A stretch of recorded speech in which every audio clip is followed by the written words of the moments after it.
Hello and welcome back to another episode of Purpose Through Fitness, a community designed to encourage you to live a more positive, happy, and healthy lifestyle.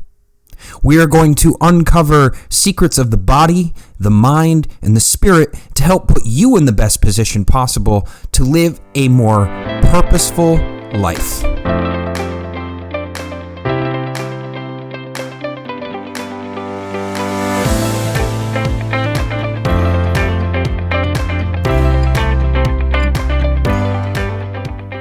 Ladies and gentlemen, I am very humbled to present my next guest on the show, Michael Bernoff. He is a motivational speaker, founder and president of the Human Communications Institute, and author of the book, Average Sucks. He has worked with entrepreneurs, athletes, executives, and Fortune 500 companies offering courses, live events, and leadership training for those who want to achieve a life beyond limits. Michael, thank you for being here today. I'm thrilled to be here today. And it's interesting, as you just said, author, first podcast we get to say that is official author. I love it. We've had the book in my head for 8 years and now it's a reality. So I got to ask, how does that feel to be an official author? It's interesting. I think everything in life we make a big deal about until it's not a big deal anymore. It's like we were talking about prior, the stuff you've been through. We make things a really, really big deal until they're not. So it's amazing. It's awesome. It's an accomplishment. I'm proud of it. Got way more opportunities to help more people now that we got the word out. Yet I will tell you, the greatest gift I want for everybody is to use the skills of making something big deal until it's not a big deal. And then that way it's just who you are and it's what you do. It's what it's all about.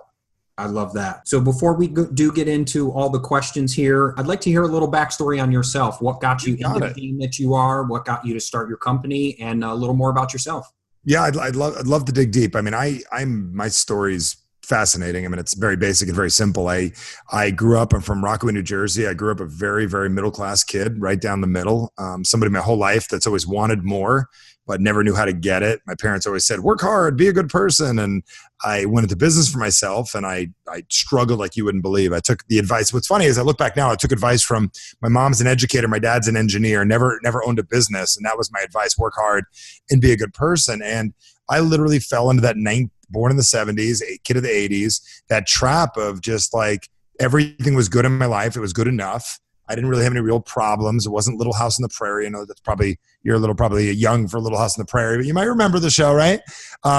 It wasn't like living on a field and having to dig a well or a farm. I literally grew up in a world where life was relatively easy and wasn't that great at school, didn't make the sports team always, but I didn't have to struggle. And because of that, I didn't really have any built-in desire. So one of the biggest reasons I started the company was nobody taught me effective uses of communication, effective uses of influence, how to use the mind, personal development. When I found it, I got obsessed almost 20 years ago of how do I use this to impact my lives and others? And that's my life now. So there's the short version. I was you people listening. I mean, I literally was just right down the middle class, and that's the majority of the world. And a really jacked part of it. I think the world how do I put this? They overrode the biological function to have adversity by making a group of human beings safe and comfortable for a long period of time. That's why when the whole COVID thing hit, nobody could deal with themselves. It's crazy.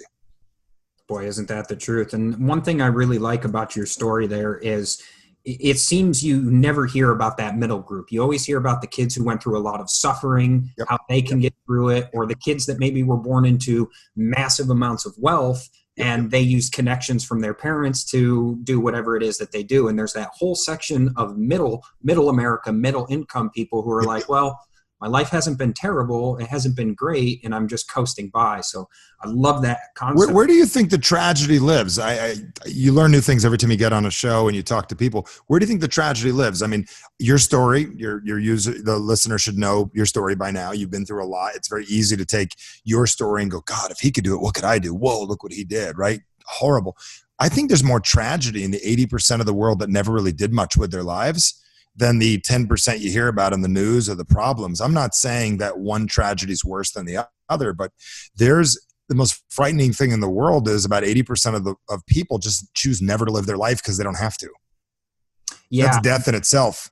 Yeah, and I'd have to say the root of that is really societal if you think about it. Yep. And we're encouraged to, like you said, you grow up with the work hard and get a 40-hour week job, put your hardest effort in, your best effort in, and eventually you'll get there. But usually that eventually you'll get there is the average lifestyle. People really aren't encouraged to shoot for the stars, to go after their dreams, to confront 100%. Their fears, to go outside of their comfort zone. These things aren't encouraged, which is ironic to me because as a kid, all of us hear the same thing: dream big, you can be whatever you want to be. And then somewhere around teenager years, they're like, we were just kidding. You've got to go to college, got to get a degree, you've got to work a successful job. And that's just what it is. And nobody's really taught, confront. And you wind up being old. Exactly. And next thing you know, you're sitting there going, man, I wish I would have done A, B, C, D, and E. Yep. And never lived your life.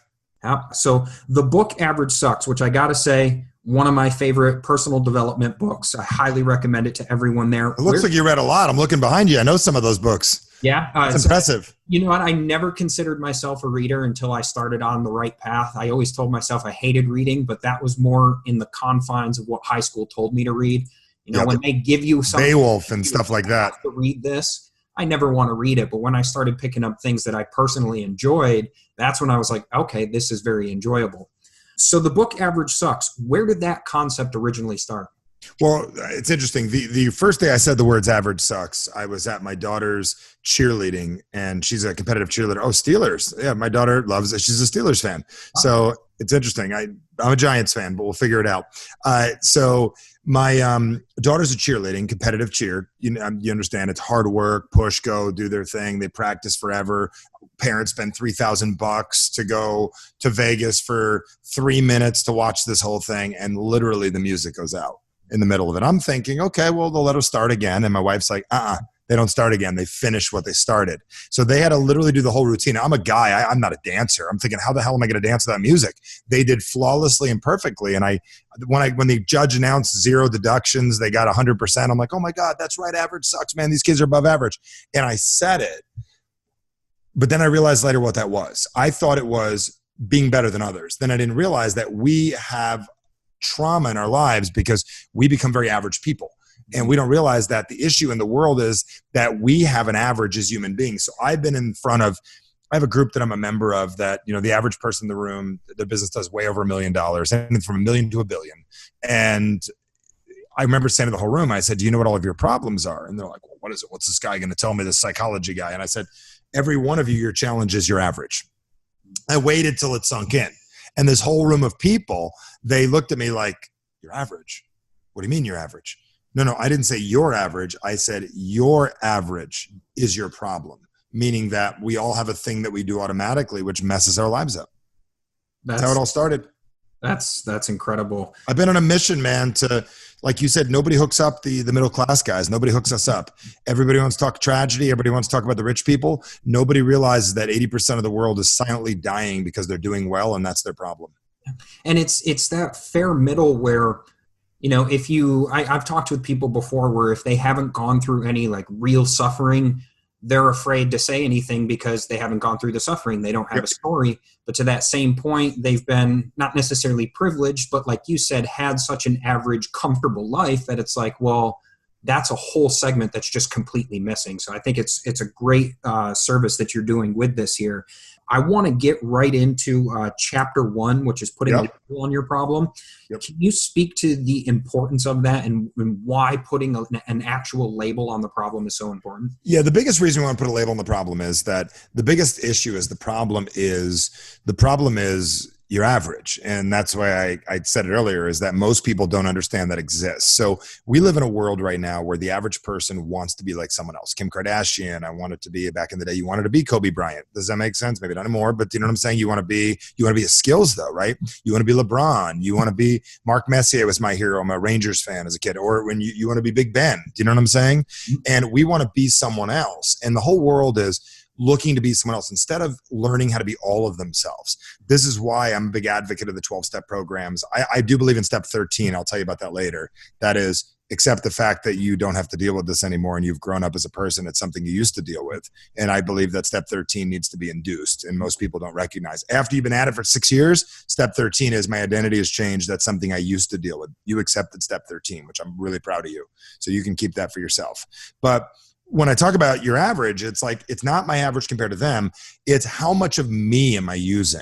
So a guy taps me. He goes, "Hey, Michael, how tall are you?" I go, "I'm 6'6". He goes, "Why don't you start acting like it?" I find most people act 5'11" when they're 6'6", or they act 5'5" when they're 5'9", and they've never even considered being all of themselves. They want to be someone else. They want to do what someone else does, and they forget to be themselves. I also like the concept of your average changing. I see a lot of people, whether it be athletes or businessmen, whatever field that you may be in, you reach a certain point of success and you get comfortable with it. And it stops you from actually reaching for that next step. And you got to understand that when your average moves, you can't be satisfied with that average. You've got to push forward. You've got to continue to search for that new thing, continue to push yourself outside your comfort zone. And I think that's an awesome concept that you developed there. I said something in the book. I said in the book, I saw it again the other day, and I said it once, and we made sure to put in the book with the editor. I said that your average and your potential hang out like they're best friends, and they shouldn't be hanging out. Your potential needs to tell your average, "Look, I like you. You're a great person, but you're like the kid that comes over that curses and smokes that my kid shouldn't be hanging out with." Let me ask you something that I find interesting is I've talked with many people who seem to be okay. I don't know if it's they're okay with their average or okay being average. Do you feel like certain people are completely okay with being average, or are they lying to themselves? It depends how honest people are. I mean, how many times did you lie to yourself when you were partying, saying, "I could never live without this"? And it's like you go out 6 days a week, and on the 7th day, you just want to watch a movie with somebody, and like you don't have a life, and you're hungover, and you feel like crap. Do you know what I'm saying? We've all been through those phases. So it's even like the COVID thing. There's different groups of people, and I don't want to get into the political side of this or anything, but there's a group of people that are just really happy this is going on. Not happy, but they're like, they don't have to do anything right now. They get to be home with their family and they're getting paid. And I'm not saying that's right or wrong. There's another group of people that are devastated by what's going on and they want to produce things. So in life, we take on different roles at different times in our lives. Sometimes we're motivated, sometimes we're not, sometimes we're excited. Like we shift. And if the moon has the ability to shift the ocean and the waves, and we're made up of 97% water, we get shifted by our environments of things that are going on around us. And that's not in the book. It's just some strange, crazy stuff that I'm saying right now. But the point is, I truly believe that we have the potential to be all that we can be. We have the potential to be more, but most people, I believe, play way smaller than they need to. And the biggest reason they do it is they might have impotent goals or impotent dreams or desires. They don't have a reason to change. They may hang out in a group. They don't need to be different. It's like my life, I learned you're either going to follow your head or your heart. And if you follow your heart, you got big plans. You follow your head, you just have movies of what you've done before. And your head will always talk your heart out of everything. You touched on something really important there. I'd like you to maybe get into a little bit more, kind of surrounding yourself with the right people. Yep. I think that all plays into the whole everything. Yeah, it plays into your average. I noticed for me when I was at my worst, I was trying to surround myself with people who were even less than that, because it made me feel better. If I was the shiny person of the group or what I viewed as the best person of the group, it made me feel better about me not taking the steps and correcting my course of action. So if you could speak a little bit more to... Yeah, I can make it simple. I mean, I had a roommate. I can go back to those days myself. I partied back and I went to Arizona State. I that was the party capital of the world. And that's where it was crazy back in the day. And it wasn't just in college, it was afterwards. And I remember once being out, I'm like, "Oh dude, everybody parties like this. And you should see what everyone's got." And my roommate at the time said, "Not everybody," because I haven't seen anything like that where I go. So it really depends where you go. So our lives are a reflection of the things around us. This is why energetically, if you're not feeling well and you love, like, let's say you love somebody and they're not feeling well. If you really love them, a lot of times we won't feel well either. It's not a germ getting past it. We start acting like them. We start drooping. We feel bad. We lay with them. And if there's viral infection, I don't know, you might get it from the other person, but more importantly, you start acting like them. So we act like the people around us. We naturally build rapport. So if your friends are millionaires, you typically are going to become one. If your friends are broke, you're typically going to be broke. I mean, this is just a basic concept. Like the people I know, they do big things because that's what they do. Divorced people hang out with divorced people because that's their mindset. So there's your mindset, there's your thinking, there's your people in your life. It's the actions. Like when I was doing Spartan races all the time, we talked about that earlier. I got all my medals back there from the races I'd done. Everybody I knew was doing them. A question on that. What would you say to someone who, let's say they do surround themselves with people that just are full of negative energy, bringing them down? They've identified it. They say they want to finally surround themselves with the right people. What kind of steps would you recommend that person take to start surrounding themselves with the right type of people?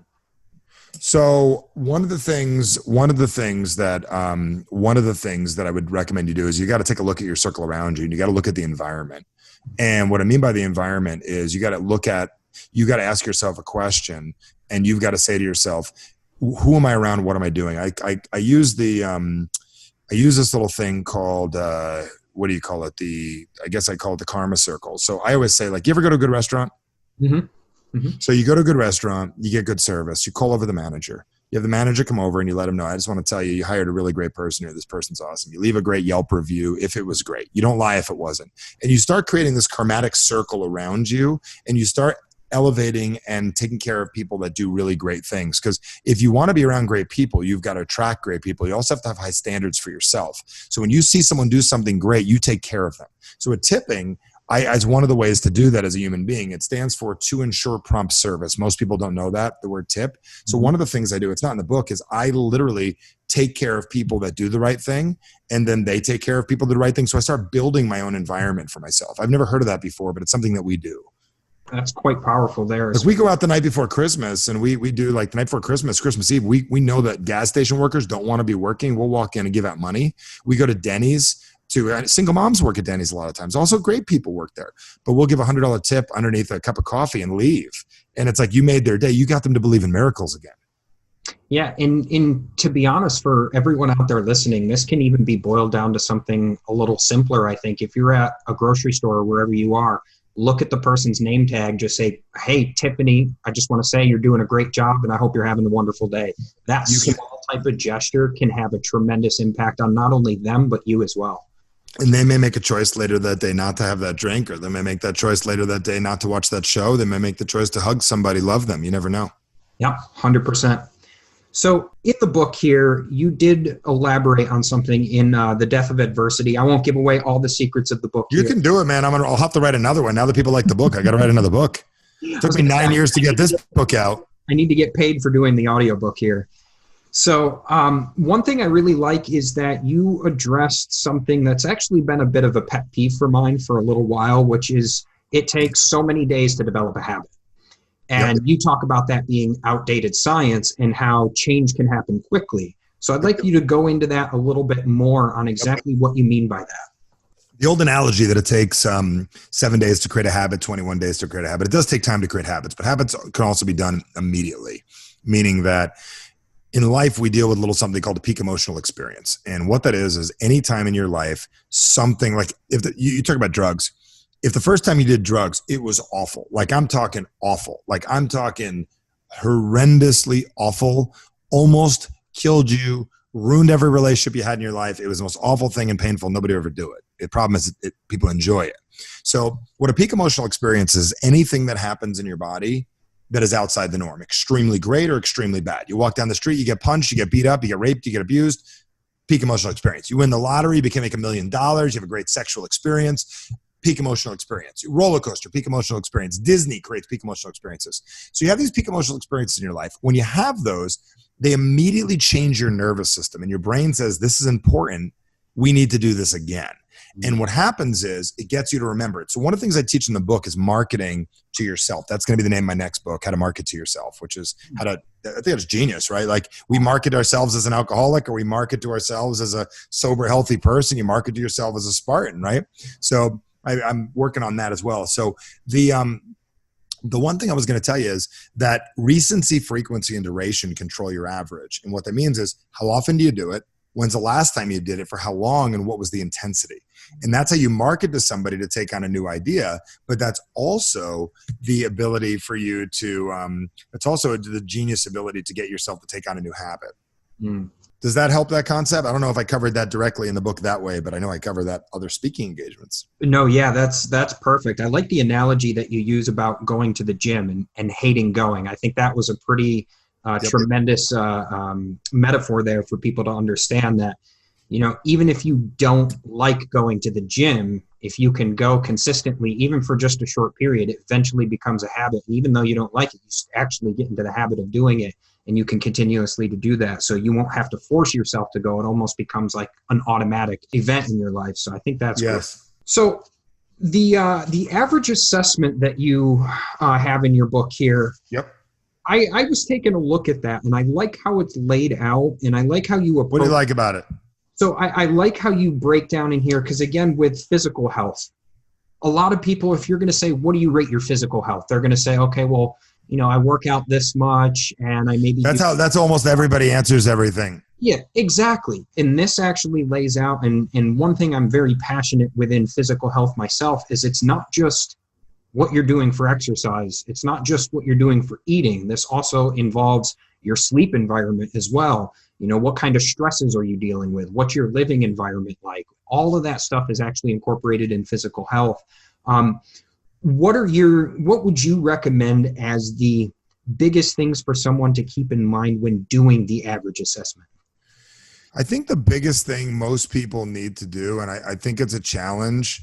I think it's a challenge for most people, because when you're doing the assessment is to be honest. And this is a big breakthrough. I don't cover this in the book, but this is important to understand, is that for most people, when you look at your life, you base it on other people instead of based on your possibilities. So like, let's say I was doing 1 to 10. I'm not going to give away the book. 1 horrible, 10 great. I'd look at my life. I'm 42 now, right? On the date of this podcast, and I'll be 43 this year. And based on most people, my life's a 12 compared to most people. I got a great life. I got investments. We're doing well. I got a great health. I play hockey 3 days a week. I got a great wife. I got great kids. Everything's awesome, right? But compared to what I'm capable of, if I was talking 5 years down the road, I'm about a 3. And that doesn't mean me beating myself up. But what that means is I don't want to, when I'm 47 years old, 5 years from now, I don't want to be one of these people that's done. I want to be just getting started. So imagine being 25% better in all areas of your life, or 33% more, which is going from a 3 to a 4. So one of the things I would do is really ask yourself, based on the capacity of everything you could ever give your life, everything you could ever give by the time you die. And my tombstone's picked out. It's called "All Used Up, Nothing Left, Did Everything." That's my tombstone. You like that? That is done.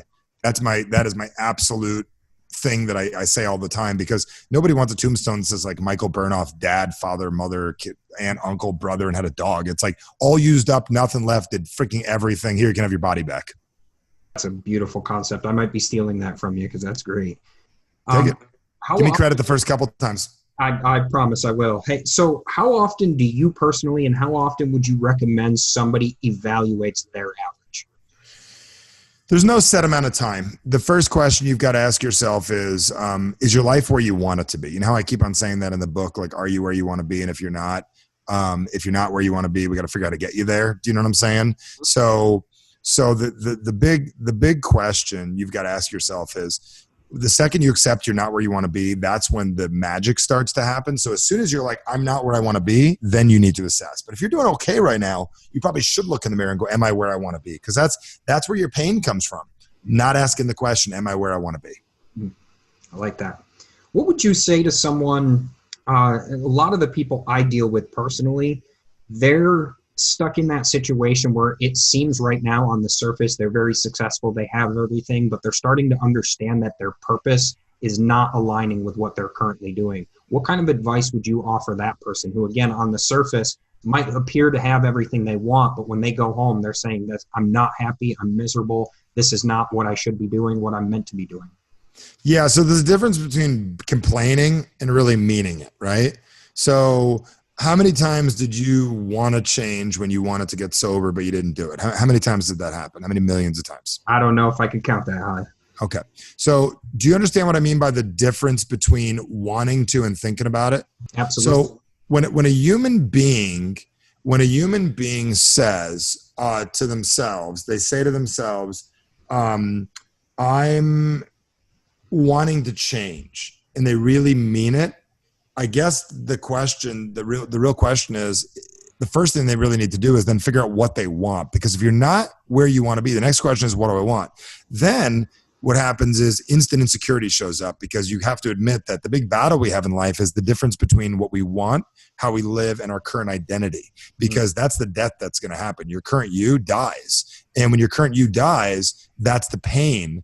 That's the pain that comes into people's lives. So does that answer the question? I believe I landed it correctly. I just want to make certain. Yeah, that does. That actually kind of reminds me, I want to say it was Tony Robbins who said this, but I might be mistaken on that. It was. We have the same voice. Yeah, God blessed you with that one. That's I'm jealous. You want to hear something crazy? I could say, and you think about the time of your life, you've got to do that. I could do the Tony voice. You've got a gift with that one there. I'll tell you that. Yeah.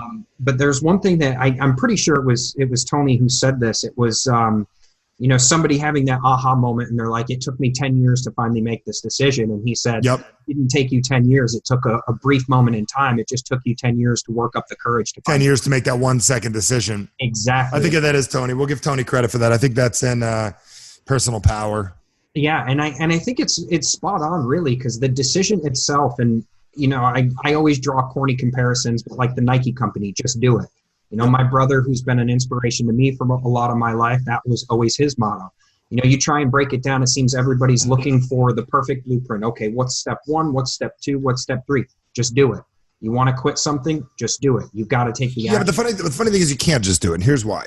Who you are when you're like the alcoholic can't quit. Can't, because he's an alcoholic. That's what people don't get. The alcoholic is an alcoholic.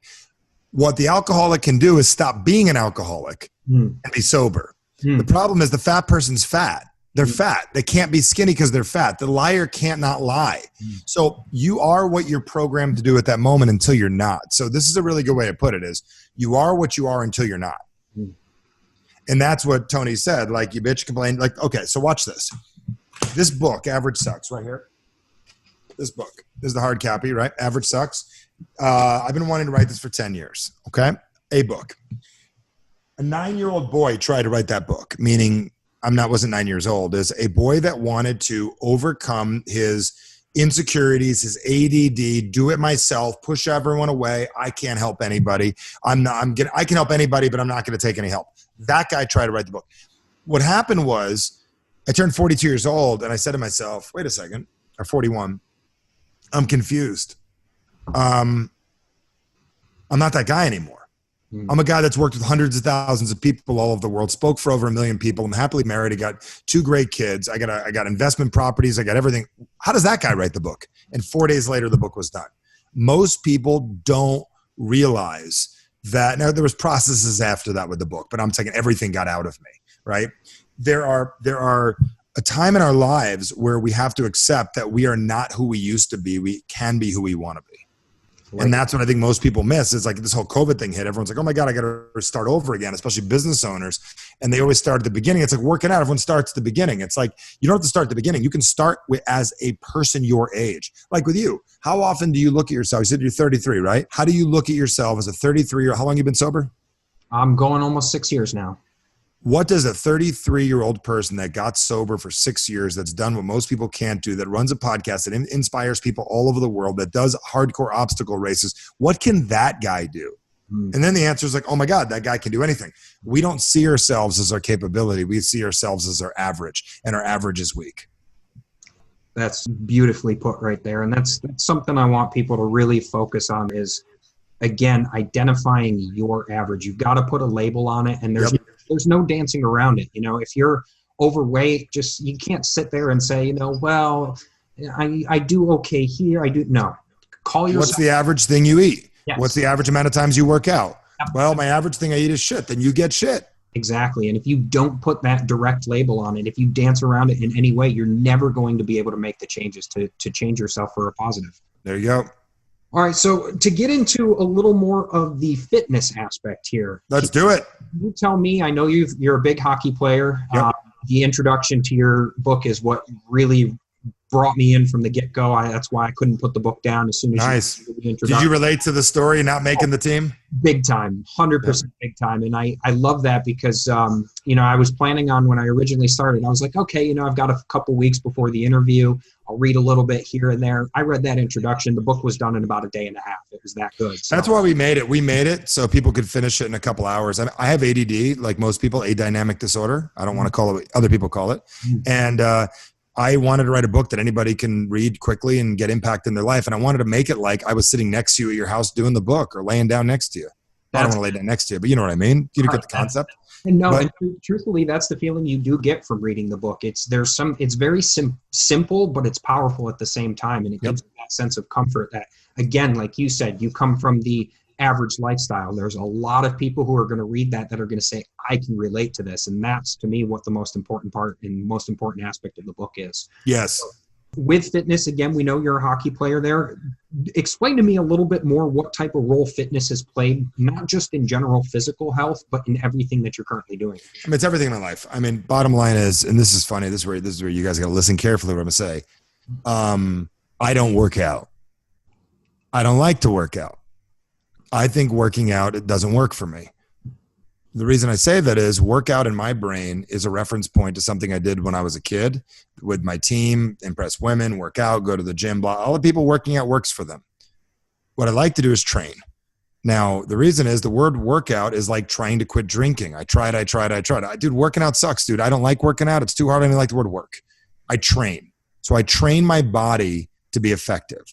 I got to a point in my life where I was overweight. I was in my 30s. And then I finally had Maya, my little one. And my wife had Maya, but we had Maya. And I realized, like, wait a second, my reasons for working out are different. I want to be able to hold my kid. I didn't want to be able to not have back spasms.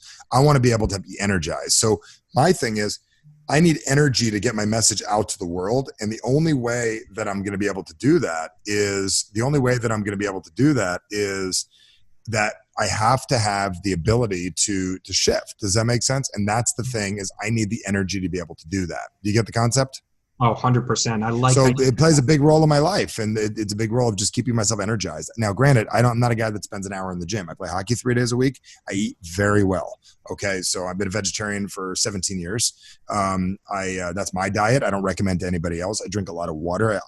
People drink fancy vodka. I drink fancy water. I like Penta. I like $4 bottles of water. Do you know what I'm saying? I don't know if you ever had Penta. It's amazing. But I'm one of these guys that I like nutraceuticals. Like, I built my house and I have a vitamin cabinet. So I train a lot of network marketing and direct sales companies. I have every product you can imagine. I have a walk-in vitamin room. Like, that's a dream. That's things I like. I have a synthetic skating rink in my backyard. We have a trampoline. Like, it's part of our lifestyle is to move. And I love how you did that comparison between workout versus training. That's slick, right? Yeah, that was very clever there. And then to me, that kind of points to really your whole purpose and reason behind doing what you're doing. Yes. I tell people time and time again, if your purpose is bigger than yourself, you're going to be able to push through things you don't want to do. Always. If your purpose or reason is something surface, like I want to look good in a bikini, or I want to fit into clothes I didn't used to fit in. You'll never do it. You'll never do it. But if you can find You'll do it short term. You're doing it for someone else. Exactly. If you can find that higher purpose, death of a loved one, in honor of the death of a loved one, for a spouse, to set an example for your kids. If COVID doesn't wake people up to take care of their immune system, nothing will. A random virus that could affect you and could kill you if your immune system's not strong. And if you're still going to McDonald's, shame on you. I won't even feel bad for you. No, I 100% agree there. I actually saw a good quote the other day that said, if you don't leave this pandemic with a new skill set, you never lack time, you lack discipline. And I think that's true. Is people have these excuses. I like that. Oh, I'd love to do this, but I don't have the time. And now you can learn Spanish, you can learn marketing. We've been the busiest we've ever been. We've helped more people during this time, made more money, helped more people than in 90 days. And we're doing it because what else am I going to do with my time? Exactly. There's so many people out there that are binge watching Netflix and just wasting away, which again, I don't take anything away. I think we all need time to relax. We're all going to do things that we want to do, that we find joy from. But at the same point, if you're not learning, if you're not educating yourself, if you're not progressing as an individual, what's the point? You have all this time in the world right now. Like you said, you could be learning a new language, pick up a new hobby, do anything. Let me put Netflix into concept for you. I work with a lot of those guys. I'm one of the best in the world at psychology and neuro-linguistic programming. I invented something called human interaction technology. I have very little competition in this world. Netflix is designed by the same techniques that I use to change people's habits and to change their behaviors. Netflix is designed to keep you watching. It is designed. So for you can spend $10 a month, or you can get my book for about that. Do you know what I'm saying? And my book will revolutionize your life, and Netflix will get you addicted. You've got to decide. I look at Netflix as a pack of cigarettes. I look at it as nicotine. It's entertainment. Don't get me wrong. I've watched billions. Don't get me wrong. I've watched shows, but I'm not going to sit there and watch Tiger King versus reading a book. And what you said there, basically what goes into your body is what comes out. And it's not just from a diet standpoint. Again, like you're saying, it's all part of your average. Exactly. If you're binge watching Tiger King, you're not getting anything out of it. If you're binge watching, maybe a show on American history or a show on science or something that's actually educational, you might get some benefit from it. I mean, I've watched The Man Who Built America 5 times. I love it. Yeah. I think it's impressive. I don't know if you've seen that one, but that's impressive. Yeah, and that's the type of stuff. I'm okay with people doing that because that's going to help them at least get some type of education. But you got to be careful. So back in the day, I always say, don't watch the news. You can watch A&E. That's what I used to say back in the day. The challenge that Netflix knows is, if I can get them to watch The Man Who Built America, right next to it is Breaking Bad. How do I get them to click? It's like, how do I get you a dime bag? How do I take you from a dime bag? It's not enough anymore to take a little pill. How do we get you to smoke a little something, get you up the line? Do you know what I'm saying? And the same thing is Netflix. You got to be careful. You have to, like we tell our children, you have to be careful. Like we used to be told, hey, look right, left when you cross the street. You got to look right, left when you get on Google because your kids may see something they can't unsee. And that speaks to me, the kind of the good and bad of the internet age that we're living in. I mean, it's great because we have access to all the knowledge in the world free. We can go on YouTube, we can go find, ebooks, whatever it may be, all the information is there. But to that same point, all the distractions are there as well. And the distractions are designed to keep us plugged in, to keep us, like you said, binge watching things that aren't going to be to our benefit. And that's really the dangers. And I wish there was more in the world of personal development in younger ages with kids. They don't want it. It's not, listen, I found those shows for my kids. They used to have the Positive Network. It doesn't work. Mr. Rogers did a pretty good job, but people don't want it. And I'll tell you why. The reason they don't do that is the brain has a longer lasting connection with negativity than positive, not because we're negative. It's because the brain's main function is to keep you alive and to keep you safe. So knowing what negative, scary, bad things looks like is a better job than knowing what positive, great things looks like for the brain if it was to pick a behavior. And what do you think is some kind of solution that could be given to that? You got to accept that it's there, and we need to realize the 10-1, like, every one step you take forward, that's every minute of the news is 10 steps backwards. Every minute of a book is one step forwards. You just got to overload. You've got to overload with positive until it starts to become your life. I like that. From an educational standpoint, something that's really bothered me for a long time is our education system. I don't think I think again, when we're younger kids learning the science, technology, math, history, I think all that is great. But at some point around middle school, approaching the teenage years, I think there needs to be more done for kids to identify with what their real passions are and what their purpose could be. Do you have any ideas for the education system or anything that you can think of? Yeah, I have a great idea. Number one, fire all the teachers, almost all of them. Find the best ones that get the best results, put them on big screens, create kinesthetic learning, have kids watching on big screens in live classrooms. Still want people and not looking for Zoom. That's not what I'm talking about. Create an IMAX experience, big teachers, big things, big stuff happening, right? And find the best teachers that impact, because you've had those. I've had teachers that changed my life, impacted me. Get rid of the other ones, give them another job, let them do something else. They're not good enough. Does that make sense? I'm just being honest. They're not. And pay them $1 million a year, pay them superstar status, and you know what'll happen? It'll change everything. The problem is we don't do that. If you want my real answer, that's my real answer. You want to try to put an answer into the current system? I wouldn't waste our time. It's broken. It's just broken. It's like during this COVID thing, to make a small business work, you know what? I saw someone say this online. Why don't we make stage 3 of reopening? Why don't we close Walmart, Target, and Costco for 2 weeks and give the small business owner a shot? You realize if we did that, the big boys wouldn't hurt and the little boys would get a chance. And what's amazing is that would be the right thing to do. I'm not talking politics as I say that right now. I'm saying humanity. And the biggest thing in humanity right now is that, think about it. If we admired teachers like we did professional athletes, holy crap, would we have different kids? Boy, I say that all the time. We're putting our idolization in the wrong place. You know, Hey, Kim Kardashian, come on.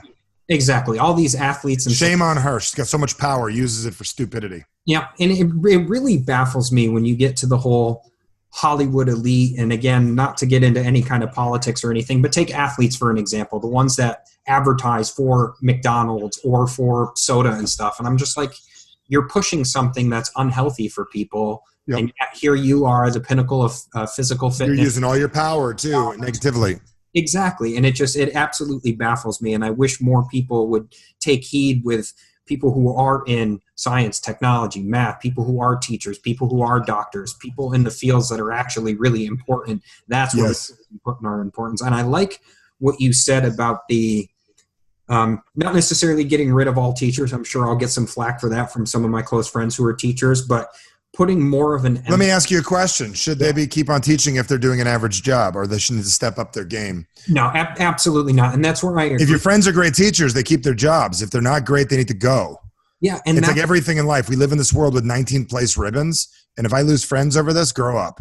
Yeah. That we have a great world today in a lot of ways because people had a hard life and things were difficult. We make things easy, we lose. So it was like, oh, you got tenured, no problem. You can do whatever you want. That's bullshit. The world doesn't work that way.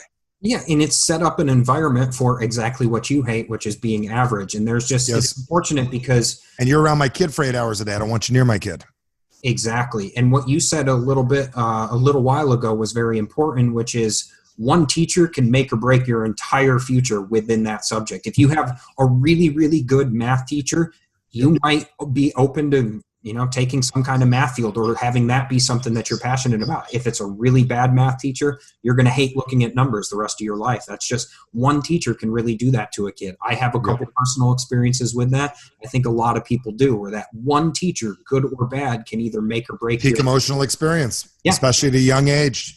And they have authority. So I think there's amazing teachers out there, and I obviously don't want to fire all the teachers in the world, but what I'm getting at is they all should get fired and then rehired and then put in the appropriate positions, but we should find teachers that are the best in the world, the greatest teachers, the greatest educators, like the master classes. Mm-hmm. Yeah, and unfortunately with the environment that we're in, especially with teachers not making that much money, you've got a lot of the people like you're recommending, some of the best teachers in the world, who are saying this, this isn't worth my time. Nope. And if the best people go, then you replace them with people who aren't the best. And then that just lowers the average. That lowers the quality of information that our students are getting. It's the same thing I see actually within the medical field. If doctors are going to get paid less and less, the best doctor in the world who knows how much his time is worth is going to say, this isn't worth my risk anymore. So then we have less quality doctors. And then that just 100%. 100%. You got this thing nailed. You and I speak the same language. It's here. That's amazing. I love it. It's something I identified a while ago, and it really baffles me that more people don't see it, or not, I don't even know that they don't see it, but they're just ignorant to the facts that are laid out. And that's my biggest concern is whenever you do, I know that, for instance, money shouldn't be everything that you're going after. Of course, we understand that, but in certain fields, it is a big part of what you do. You've got somebody, again, in the field of medical profession, if they're risking a patient's life, if they got somebody's life in their hands, and you're going to tell them that you're going to actually continue to pay them less year after year, at what point do they say, well, is this really worth it for me? I have to deal with all this stress, stay up late at night knowing somebody's life is in my hands. At what point do I say, okay, this just isn't enough? And then again, my fear is, you take away the best doctors, you take away the best teachers, you're replacing them with somebody who's not the best. I mean, how would you feel right now if, let's take basketball, for instance, if LeBron James, Kevin Durant, Zion Williamson, if all of those guys just said, you know what, this isn't worth my time, I'm done, and you replace them with B-League players, how are fans going to feel? They're not going to be as in tune with the game. Exactly. It's identical. And if everyone understands that, that's how we change it. That's a good answer to that question. I like it. Thank you. All right, so towards the end of the book here, I like some of the questions that you do propose. Again, I don't want to give away all, but I do want to highlight question 1, which is, if an outsider looked at the way you live, how would they describe what you do? I want you to speak to a little more on that and the importance of viewing it from that for somebody's perspective. Yeah, it's called indirect learning. It's looking from the outsider. Most people, what they're critical on themselves. So if you learn how to use the outsider perspective, and I'm telling you guys, get the book, averagesucks.com, get the book. And the reason why I'm telling you that is that's an exercise. And I remember that's in there now. And again, I speak so much that I forget, like I could rewrite 50 more books, how often I talk. And the one thing I'll tell you is that the outsider's perspective is to ask your life and go, if a consultant, you hired a consultant to evaluate your life, they wouldn't be mean. They wouldn't be rude. They would be honest, and they'd give you an honest answer. Most people filter their answer. They wouldn't say you're lazy and you're stupid. They'd say you're capable of more. I'm seeing some inefficiencies here. You need to learn how to speak to yourself in a way like a consultant would about your current life. Because if you're always talking about what you did, you're not talking about what you do, because what you did is what you already did. It's not you anymore. And that's how that role works. So yeah, I break it down very vividly in the book, how to do it. And it's powerful. There's something really important for people to take away from that, is sometimes when you can view yourself from another person's perspective, it kind of opens your eyes. Sometimes we might know what we're doing. For instance, journaling. I think journaling is something that's very powerful. If you start to write down, let's just say you're looking at your diet and nutrition. You might say, oh, well, I have a bad diet. I know I need to change it. But when you start writing it down, it's almost like that third person perspective where once you get to look at it, you're going, ooh, it changes everything. Bad. And it really gets you to kind of put a label on that problem. So before we get into the end of the interview here with some rapid fire questions. Yeah, I love that. I'm excited. Rapid fire. I'm sitting here waiting and my gun's blazing. This is my favorite part of every show that I do.